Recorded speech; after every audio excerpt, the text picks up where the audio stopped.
오늘 말씀은 출애굽기 20장 2절에서부터 6절까지의 말씀이에요. 선택이라는 큰 주제 안에서 누구를 섬길 것인가 라는 제목을 정했습니다. 그래서 당연히 누구를 섬겨야 돼요? 하나님을 섬겨야 되는데 당연한 제목을 달았어요. 왜 이런 제목을 달았는가? 하나님을 섬기는데 하나님을 어떻게 섬겨야 될 것인가? 그러니까 이 시간 통해서 한번 확인을 해보도록 하겠습니다.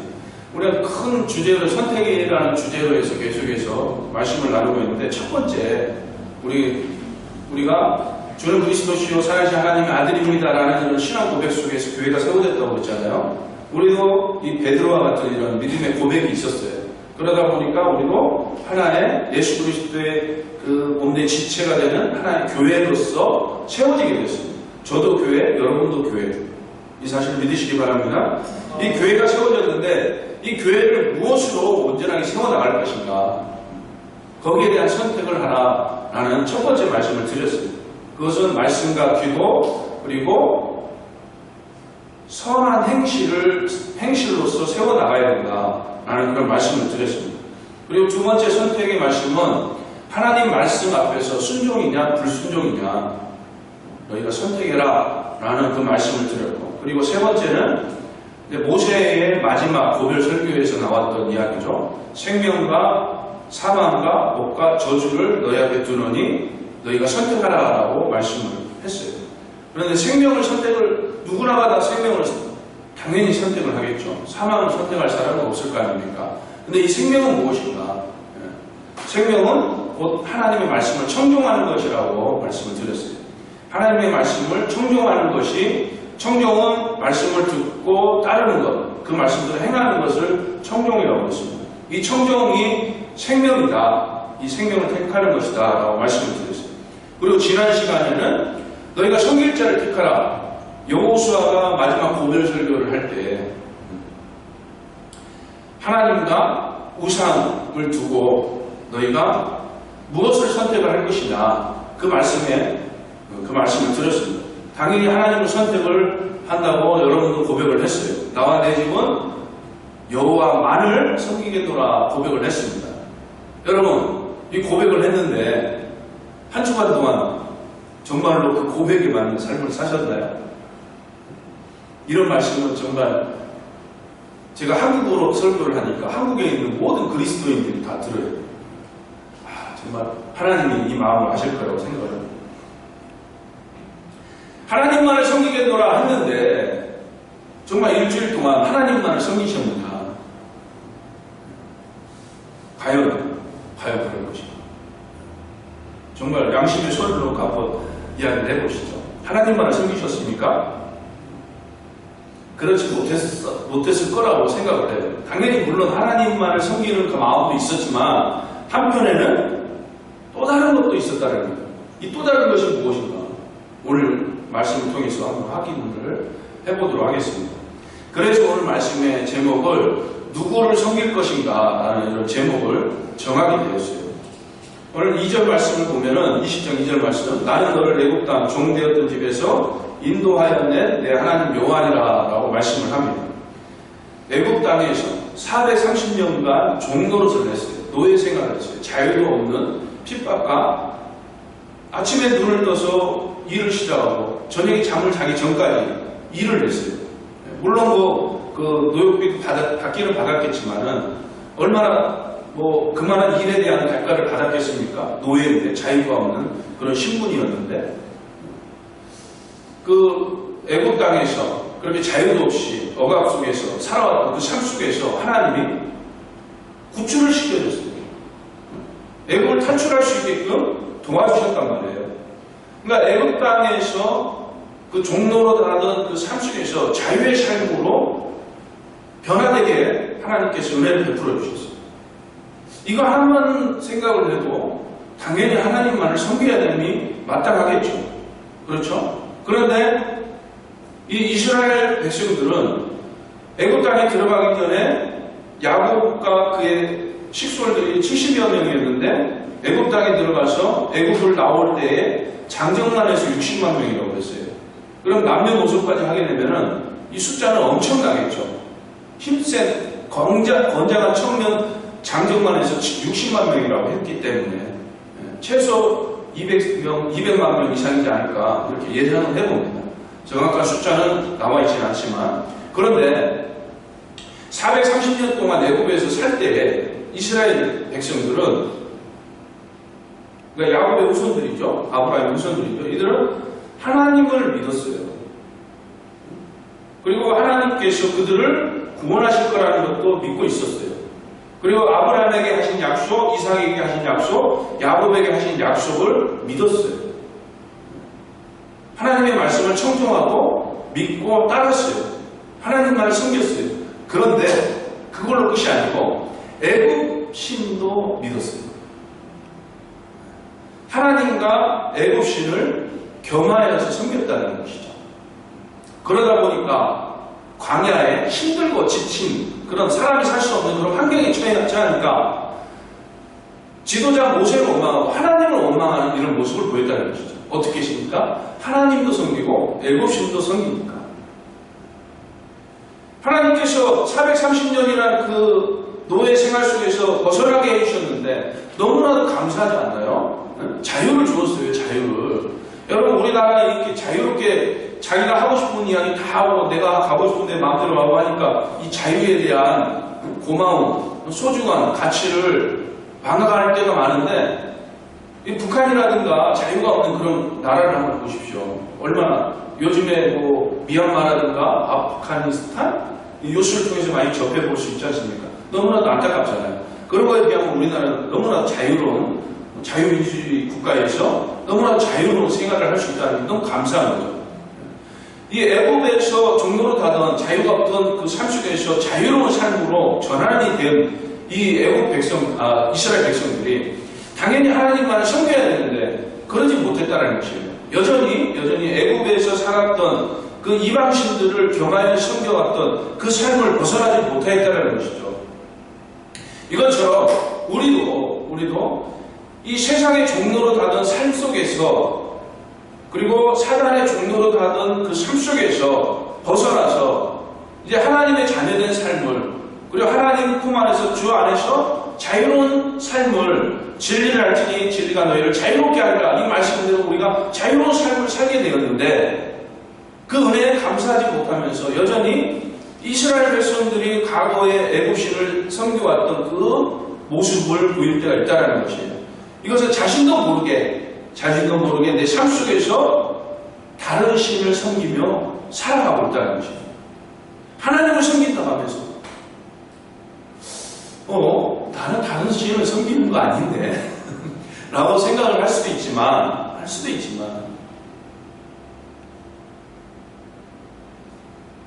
오늘 이 시간 말씀을 듣다 보면은 나도 모르게 다른 신을 섬기며 살아가고 있었구나 라고 깨달을 수 있을 겁니다. 근데 그 다른 신이 무엇인지 확인해보고 오늘 완전히 그 우상, 그 다른 신을 깨어부수고 오직 우리 주 예수 그리스도만, 성삼일체 하나님만을 섬기겠노라 다시금 다짐할 수 있는 저와 여러분이 되시길 예수님의 이름으로 축원합니다. 아멘. 여러분 10계명 다 아시죠? 10계명 암송하고 계시는 분 계시나요? 10계명 오늘 말씀 출애굽기 20장 말씀하고 신명기에도 나오죠. 하나님께서 모세를 통하여서 10가지 계명을 주셨어요. 여러 가지 율법을 주셨지만 대표성 있는 이 10가지의 계명을 주셨습니다. 그 중에 2가지를 오늘 말씀을 드리려고 해요. 첫 번째는 하나님 외에는 다른 신들을 내게 두지 마라. 그리고 2번째는 우상을 만들지 말고 섬기지 말라. 3번째는 여호와 이름을 망령되게 부르지 말라. 함부로 부르지 말고 하나님의 이름을 팔지 말아라. 이 말이에요. 그런데 오늘 많은 그리스도인들이, 많은이라는 표현을 써서 죄송합니다. 일부의 그리스도인들이 하나님의 이름을 팔아서 자신의 욕심, 욕망을 채우는 그런 경우를 많이 봐요. 그리고 TV를 통해서도 많이 볼 수 있죠. 무엇이라고 이야기는 하지 않겠지만 여러분들이 가늠해서 생각을 해볼 수 있을 거예요. 생각을 해요. 하나님을 파는, 이게 바로 하나님의 이름을 파는, 이게 바로 하나님의 이름을 망령되게 부르는 것이에요. 그리고 안식일을 지키라 하죠. 4번째 계명이 안식일을 지키라. 안식일은 토요일을 이야기를 해요. 그런데 이것은 예수님이, 우리의 구원자 되신 예수님이 이 땅에 오시기 전에 이야기였고, 예수님이 이 땅에 오셨을 때 예수님께서 뭐라고 말씀하셨느냐. 안식일의 주인은 나다라고 했어요. 이 안식일이 필요한 이유가 예수 그리스도 때문에 안식일이 필요한 것이고 주어진 것이고, 또 안식일의 주인 되신 예수 그리스도를 믿음으로써 우리가 언제나 안식을 누릴 수 있기 때문에 예수 그리스도를 믿는 것이 안식일을 지키는 것이에요. 그래서 너희는 안식일을 지키라라고 말씀해요. 예수 그리스도를 온전히 믿어라. 믿음은 믿고 따르는 것이라고 그랬어요. 그래서 우리는 이 안식일을 지키는 이 믿음, 이 모습이 온전하게 보이고 있는가, 이 계명을 온전히 지키고 있는가 또 생각을 해봐야 되겠죠. 또 다섯 번째는 내 부모를 공경하라라고 말씀을 합니다. 이제 며칠을 뒤면 이제 추석 연휴가 다가옵니다. 우리 젊은 청년들이 이런 이야기를 들어야 되는데, 부모를 공경하라. 대부분 부모님들이 돌아가셨을 것이고, 그러면 돌아가셨으면 돌아가신 부모를 향하여서 공경을 해야 됩니까? 그게 아니고 살아생전에 나에게 유익한 이야기를 또는 교훈하였던 이런 것들을 되새기면서 감사하고, 또 지금의 형편이 좋고 나쁘를 떠나서 나를 낳아주셨다는 것에 대한 감사의 표현이 아니라 감사의 마음을 갖는 것이겠죠. 이런 모습이 부모를 공경하는 것이겠죠. 그런데 정말 이런 부모를 공경하는 모습이 내 모습 속에서, 내 삶 속에서 나타나고 있는가, 이것도 한번 생각을 해봐야 되겠죠. 살인하지 말라. 살인하지 말라. 마음으로 미워하는 것도 살인이라고 했어요. 그렇게 따지면 우리는 항상 살인에 저지르는 그런 삶을 살고 있다라고 해야 되겠죠. 그리고 또 간음하지 말라고 했는데 마음으로 음욕을 품는 자마다 간음이라고 했어요. 그리고 하나님 외에 다른 신을 섬기는 것도 간음이라고 했어요. 그러니까 우리는 여전히 죄를 지으면서 살아요. 도둑질을 하지 말아라. 마찬가지로 이웃에 대하여 거짓 증거하지 마라. 내 이웃의 집을 탐내지 마라. 내 이웃에 있는 집에 있는 것을 탐내지 마라. 이렇게 계명을 주셨는데 이런 계명들을 우리가 온전히 지키지 못하면서 살아가고 있다는 것이에요. 이렇게 계명을 온전히 지키지 못하는 그 이유가 바로 첫 번째, 두 번째에서 말씀하고 있는 이 계명을 온전히 지키지 못하기 때문에 나머지 계명도, 그리고 하나님께서 명령하시는 그 율법도, 그리고 하나님의 말씀을 지켜야 된다고 이야기하면서도 우리가 늘 듣고 묵상하며 보고 있는 성경 66권의 이 말씀도 지키지 못한다는 것이에요. 첫 번째가 뭐라고 그랬습니까? 하나님 외에는 다른 신을 내게 두지 마라. 그리고 두 번째는 우상을 만들지 말고 섬기지 마라. 이것을 온전히 지키지 못하기 때문에 이 말씀을 지키지 못한다는 것이에요. 그러면은 우리가 어떤 다른 신을 마음에 두었길래 다른 신을 섬긴다고 이야기를 하고, 또 우리가 어떻게 신앙생활 하고 있길래 이렇게 우상을 섬기는 것이라고 이야기를 하는 것인가? 먼저 나 외에는 다른 신을 두지 말라라고 첫 번째 계명에서 말씀을 합니다. 나 외에는, 이거는 주석을 보면은 내 앞에는 라고 기록이 되어 있어요. 그러니까 나 외에는, 내 앞에는 다른 신을 두지 말라. 그러니까 내 앞에, 눈에 보이는 이 앞에다가 다른 신을 두지 말아라, 이 말이 아니고 내 앞에, 그러니까 나보다 앞세워서, 하나님보다 더 앞세워서 다른 신을 두지 말아라 라고 말씀합니다. 여기서 다른 신을 그러면 하나님이 인정을 하시느냐, 그 말이 아니에요. 그 말씀은 신은 여호와 한 분뿐이라는 사실을 믿으시기 바랍니다. 다른 신이라고 표현을 하는 것은 인간들이 스스로가 신이라고 표현을 하고 있는 것을 하나님께서 그 표현을 그대로 따르시고 말씀을 하시는 것이에요. 하나님께서 신을 인정을 하신 것이 아니라는 것이에요. 하나님 외에 다른 신이 있다는 것이 아니라 인간들이 보고 있는, 그러니까 하나님 편에서는 헛된 신이 되는 것이죠. 다른 존재가 되는 것이죠. 인간들이 믿고 섬기는, 그리고 의지하는 그 신을 이야기를 하는 것입니다. 그런 다른 신을 하나님보다 앞세우지 말아라 라고 말씀을 합니다. 하나님 자신보다 앞세우지 말아라. 그리고 두 번째는 너를 위한 우상을 만들지 말아라. 너희를 위한 우상을 만들지 말아라.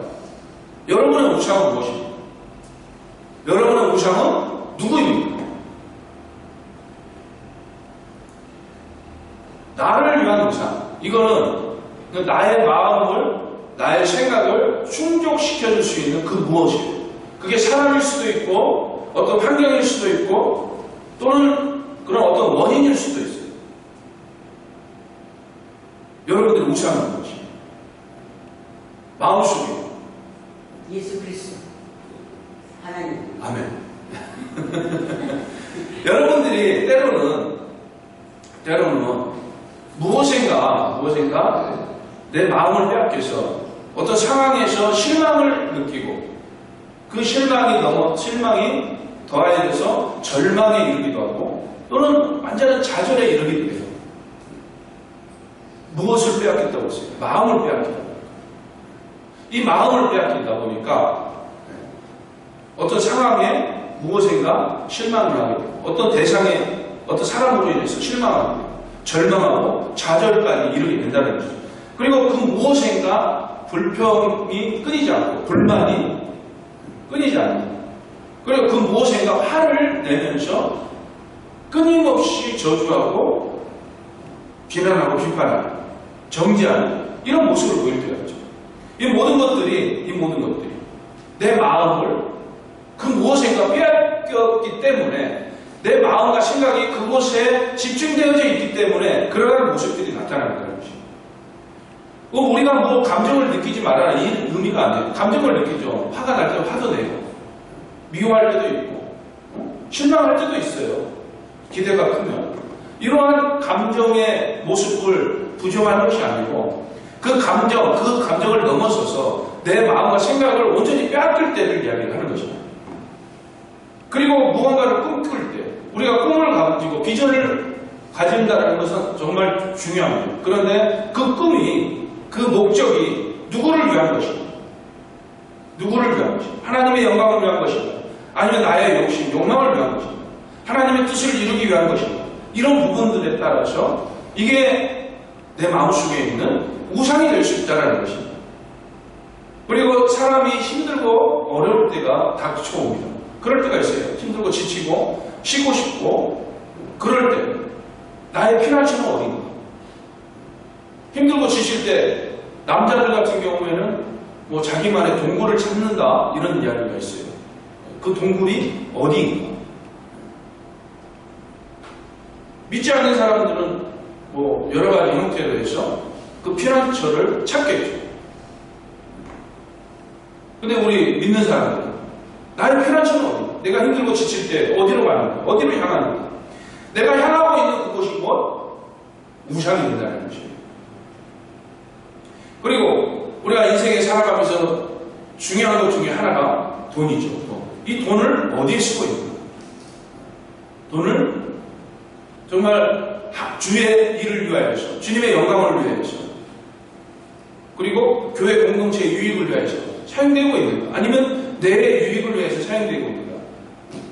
나 자신을 만족시키기 위한 어떤 사치에 사용되고 있는가? 이런 부분에 따라서 이게 나의 우상이 될 수도 있다는 것이죠. 너를 위한 우상을 만들지 말아라. 그러면서 형상을 만들지 말라라고 말씀을 합니다. 하늘 아래 물속에 있는 어떤 형상도 만들지 말아라 라고 말씀합니다. 그런데 우리는 형상을 많이 만들어요. 믿지 않는 사람들은 뭐 둘째치고 그 사람들은 원래 그런 사람들이고 그러니까 믿음의 사람들, 하나님을 믿는 사람들 예수 그리스도를 통하여서 이 생명의 구원의 은혜를 받는 믿음의 사람들이 하나님의 말씀을 듣고 읽고 묵상하면서 말씀대로 살아야 될 이 사람들이 형상을 만든다는 것이에요. 형상을 만들어서 너무나도 소중하게 생각하죠. 그 형상을 만들어서 그리고 의미 부여를 합니다. 그 형상에 가치를 부여를 해요. 의미 부여를 하고 가치를 부여한다는 것은 이 형상에 생명이 들어가는 것이에요. 생명이. 스스로가 이거는 살아있는 것이다 라고 전제하에 거기에 의미를 부여하고 가치를 제공한다는 것이죠. 그런데 성경에서 말하는 이 형상을 만들지 말아라 이 말씀은 무조건적으로 만들지 말아라 그 말이 아니에요. 그거는 그 형상을 만들어서 방금 말씀드렸던 가치를 부여하고 의미 부여하여서 그것을 경배하고 그리고 그것을 향하여서 복을 비는 이런 목적으로 형상을 만들지 말아라 라고 말씀을 하고 있습니다. 그런데 우리는 정말 생각 없이 이 어떤 형상을 만들게 됩니다. 그런데 실질적으로 눈에 보이는 이런 형상을 만드는 것뿐만이 아니고 눈에 보이지 않는 무형의 형상을 만들 때가 많이 있죠. 아까 말씀드린 것처럼 내 마음속에 그 무언가를 내 마음과 생각을 빼앗겨서 그 무언가에 의지하거나 거기에 너무나도 집중되어 있거나 내 모든 것들이 그쪽에 에너지가 쏠려 있는 이 상태라면은 마음속에 어떤 형상을 만들어 놓고 그것을 위하여서 내 모든 것들을 쏟아붓는 것이죠. 이게 바로 형상을 만드는 것이죠. 형상. 그리고 형상을 만들지 말고 절하지 말아라라고 이야기해요. 섬기지 말아라. 너를 위한 우상을 만들지 말아요. 형상을 만들지 말고 절하지 말고 섬기지 말아라라고 말씀을 합니다. 그래서 절한다라는 것은 엎드린다, 몸을 굽힌다, 존경한다라는 이런 의미를 가지고 있습니다.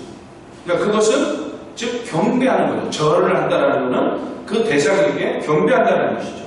경배한다는 것. 다시 말하면 예배하는 것을 이야기합니다. 그 형상, 눈에 보이는 형상이든 눈에 보이지 않는 형상이든 그 형상에게 절하는 것, 그것은 경배로 예배라는 것이죠. 경배는 경이나 공의를 나타내기 위하여 공손히 절하는 것을 경배를 이야기합니다. 그리고 예배는 존경하는 뜻을 갖추고 경배합니다. 우리가 지금 하나님을 예배하고 있지 않습니까?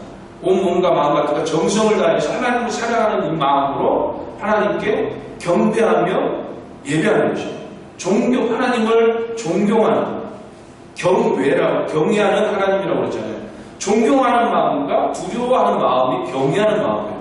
이 마음으로 하나님을 예배하는 것입니다. 이런 마음이 하나님이 아닌 어떤 형상 내지는 내 마음속에 우상을 향하여서 경배하고 있다는 것이에요. 나도 모르게.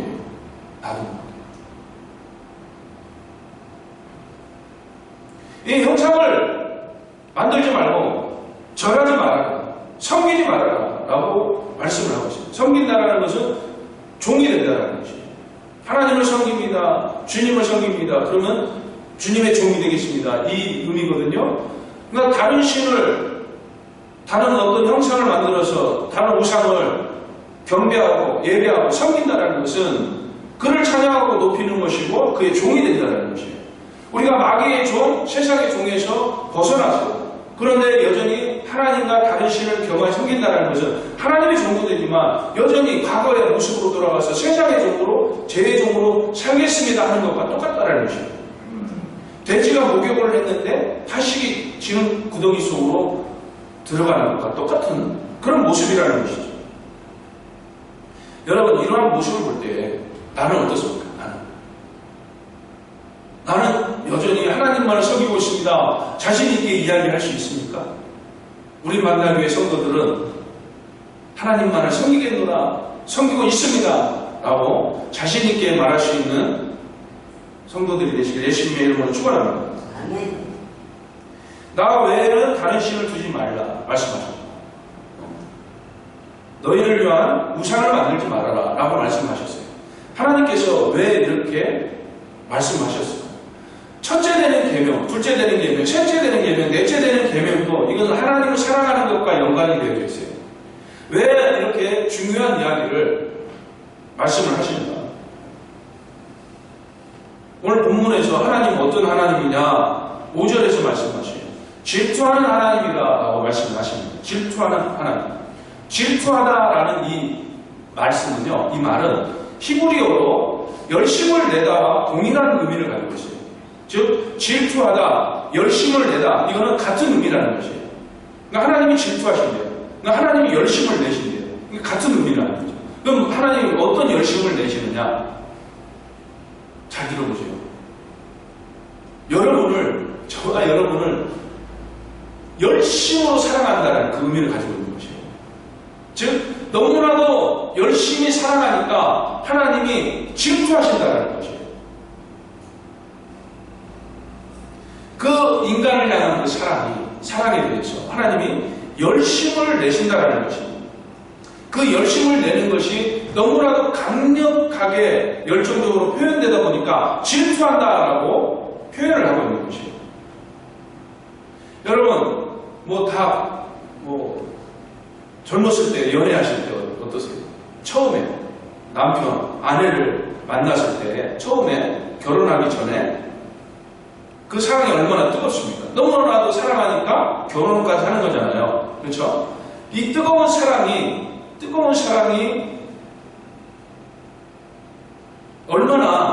얼마나 열정적인가. 누군가가 옆에 들어오면은 엄청난 질투가 일어나잖아요. 그쵸? 내가 남편을 이제 결혼하기 전이니까 남편을 낸 사람을 너무나 뜨겁게 사랑하는데 누군가가 옆에 들어오면은 너무나도 싫은 거예요. 그렇지 않나요? 이런 질투를 이야기하는 거예요. 하나님의 질투는 지금 이 질투를 이야기하는 거예요. 우리들을 향한 이 하나님의 열심을 내는 이 사랑이 얼마나 뜨거운지, 이 열정이 얼마나 뜨거운지 누군가가 끼어 들어오는 것을 용납을 안 하신다는 것이에요. 너무나도 싫어하고 너무나도 질투하신다는 것이에요. 하나님이 우리를 이 사랑하는 이 사랑이 얼마나 뜨겁고 이 열정이 얼마나 강한지 하나님께서 우리를 향한 그 사랑을 보여주신 것이 무엇이냐? 당신께서 소중하게 여기시는 아들 예수 그리스도를 우리를 향하여서 보내주셨다는 것이에요. 우리 죄를 대신하여서 십자가에 못 박게 죽으시게끔 보내주셨다는 것이에요. 우리를 향한 이 사랑이에요. 우리를 향한 그 열정, 그 사랑이 얼마나 뜨거우면 당신께서 너무나도 소중하게 생각하실 그 아들을 보내주셨겠습니까? 저를 향한 사랑, 여러분을 향한 사랑이라는 것이에요. 여러분이 이 사랑을 받고 계신다는 것을 믿으시길 바랍니다. 아멘. 이렇게 우리를 향한 이 뜨거운 사랑을 하나님께서 보여주셨는데 우리가 하나님을 향한 그 사랑을 나타내지 않으면 어떻게 되겠습니까? 하나님을 섬기지 않으면 어떻게 되겠습니까? 하나님을 섬기지 않는다는 것은 그것은 하나님을 미워한다는 것이에요. 하나님을 사랑하지 않는다는 것이에요.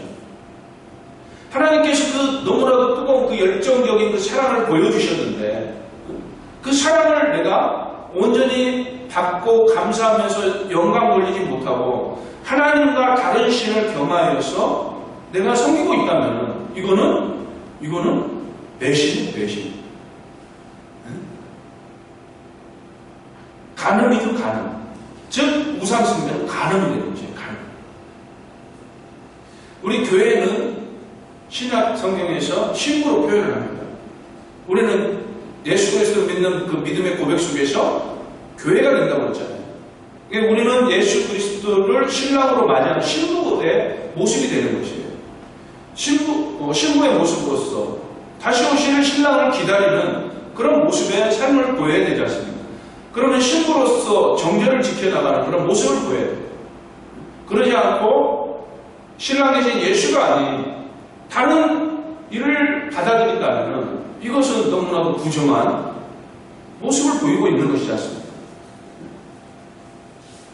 여러분, 사랑한다라는 것은요, 여러분 어떻습니까? 사랑의 대상에게 그 마음이 향하여 있다라는 것입니다. 하나님을 사랑하라 말씀하셨어요. 온 몸과 마음과 뜻과 정성을 다해서 주 여호와 너희 하나님을 사랑하라라고 말씀하셨습니다. 우리는 틈이 없어야 돼요. 다른 그 무엇이 들어올 틈이 없어야 되는 것입니다. 하나님을 향한 그 사랑이 너무나도 뜨겁고 너무나도 열정이 가득하여서 다른 그 무엇이, 다른 제3의 무엇이 들어올 틈이 없어야 된다는 것입니다. 우리 주님께서 베드로에게 물어봤어요. 내가 나를 사랑하느냐? 3번에 걸쳐서 물어봤습니다. 오늘 저와 여러분에게도 주님께서 물어보시고 내가 나를 사랑하느냐? 내가 나를 사랑하느냐? 내가 나를 사랑하느냐? 예수님께서 물어보시죠. 여러분 뭐라고 대답을 할 것입니까? 주님, 제가 주님을 사랑합니다. 저와 같은 대답을 하실 거지 않습니까? 그러면 이 대답에 대한 책임을 져야 되는 것이죠. 이 사랑을 지키지 못할 때 어떠한 모습이 나타나느냐. 하나님께서 죄를 갚으시겠다라고 말씀을 합니다. 그 죄는 아버지로부터 아들에게까지 3대에 이르기까지 그 죄를 갚겠다라고 말씀을 하셔요. 음란한 자가, 음행을 저지른 자가, 간음을 하는 자가 당연히 받아야 될 죄겠죠. 배신자가 받아야 될 죄, 당연한 죄여야 되겠죠. 그런데 그 죄가 자기에게만 끝나는 것이 아니고 3, 4대까지 이어진다라고 말씀을 합니다. 이 말씀은 실질적으로 부모로부터 미치는 죄의 영향력이 심각함을 의미를 하는데 실질적으로 자녀들에게까지 쭉 이어져서 대를 이어서 그 죄가 전이된다가 그런 의미가 아니고 가계 저주로를 이야기하는 게 아니고 여러분 부모는 자녀에게 있어서 거울입니다. 부모의 모습을 보고 자녀의 인격이라든가 가치관이라든가 생활 환경 습관들이 정해지는 것이잖아요. 부모를 통해서 배우는 거지 않습니까? 부모가 어떤 예를 들어서 어떤 중독자의 삶을 산다면은 자녀 또한 이거는 제 이야기가 아닙니다. 심리학적으로 나온 겁니다. 자녀 또한 중독자의 삶을 살 확률이 높다고 해요. 그것처럼 부모의 그 악한 모습을 보고 자라난 자녀는 그 악을 다시는 행할 수밖에 없다라는 그런 구조 환경이라는 것이죠. 그러다 보니까 3, 4대까지 그 죄를 묻게 된다. 하나님께서 분명하게 말씀을 하고 있는 것입니다. 그런데 반대로 나를 사랑하고 계명을 지키는 자는 천대까지 은혜를 베푸신다. 오늘 본문에서 말씀을 하고 계세요. 나를 사랑하고 하나님을 사랑하고 나를 사랑하고 하나님을 사랑하고 남녀관계의 그 사랑에 있어서 제3자가 끼어들 수 없는 그런 사랑, 그 누구도 방해할 수 없는, 그 누구도 끼어들 수 없는 이런 사랑을 하고 또 계명을 지키고 하나님의 말씀을 온전히 지켜 행하는 이런 모습 속에 천대까지 은혜를 베푸신다라고 말씀을 하고 있습니다. 이 천대까지라는 이 말씀을 직역을 하면 1000명의 사람에게라는 그런 뜻을 가지고 있습니다. 그러니까 천대까지는 대를 이어서 천대까지 이런 의미도 있지만 1000명의 사람에게라는 의미도 있다는 것이에요. 즉 이 말은 뭐냐면 하나님을 사랑하고 하나님의 말씀을 온전히 지켜 행하는 그 사람에게는 그의 자녀들 1000명의 자녀들에게까지 이러한 복이 주어진다는 것이에요.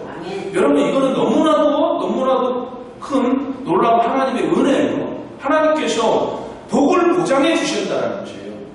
우리가 예수님을 믿는 그 목적이 세상적인 복을 받기 위한 것이 아닙니다. 우리가 예수님을 믿는 목적은 영생이에요. 영생. 하나님 나라를 소유하기 위한 하나님 나라의 백성이 되어서 하나님의 영광을 영원토록 찬양하며 영광 돌리며 하나님의 영광을 바라보는 이 목적으로서 예수님을 믿는 것이에요. 이 믿음 가운데에서 하나님께서 약속하신 이 나가도 복이 되고 들어와도 복이 되는 이 복을 주시겠다는 것이에요. 그래서 예수 그리스도만을 바르게 제대로 믿기만 하면은 하나님께서 약속하신 이 복이 주어진다는 것입니다. 이러한 복을 누리며 살 수 있기를 예수님의 이름으로 축원합니다. 말씀을 정리를 해보겠습니다. 우리 하나님은 스스로 존재하시는 분이시죠. 신 중에 신이십니다. 그분만이 영광 받으셔야 되고 그분만이 높임을 받으셔야 돼요. 왜? 그분으로서 모든 것들이 시작이 되었기 때문에 시작과 끝이기 때문에 그런데 그분이 있어야 될 그 자리에 다른 그 무언가를 놔두게 되면은 그것은 하나님께서 결단코 용서하지 않는 질투하신 하나님, 우리를 향하여 너무나도 뜨겁게 사랑하여 주시는 그 하나님으로부터의 징계가 주어지게 된다는 것입니다.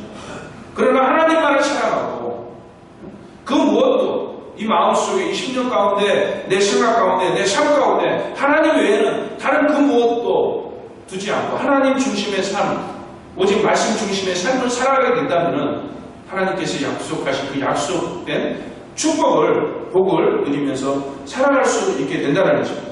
세상에 있는 것들로 나의 생각과 마음을 충족시켜주는 그러한 것들을 경계를 하시고 눈에 보이는 형상에 또는 나의 삶 속에서 은연 중에 나타나는 그런 거짓된 신들을 버리고 오직 우리의 생명이 되어주시는 또 우리의 복이 되어주시는 우리 주님만을 섬기고 예배하며 살아갈 수 있는 우리 만나교회 성도들 되시길 예수님의 이름으로 축원합니다. 기도하시겠습니다.